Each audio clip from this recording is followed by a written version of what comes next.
কিরে কিরে কিরে শুরু হয়ে গেছে গার্মেন্টস আন্দোলন হচ্ছে বেতন নিয়ে বোনাস নিয়ে এখনো বেতন পায় নাই। বেতন পাইতো? হ্যাঁ, পাও নাই?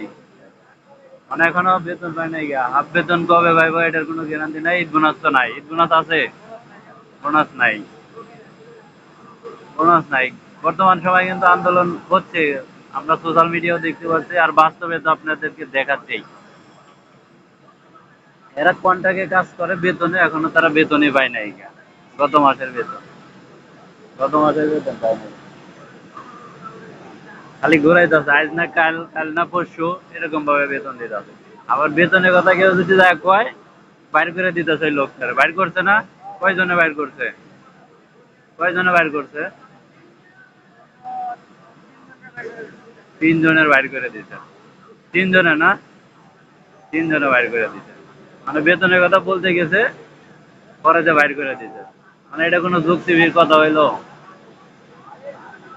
বলতে পারতো যে একটু সমস্যা হয়েছে, বেতন আজ না কালকে দিব, কিন্তু লোকটার তো বাইর করার কোনো রাইট ছিল না।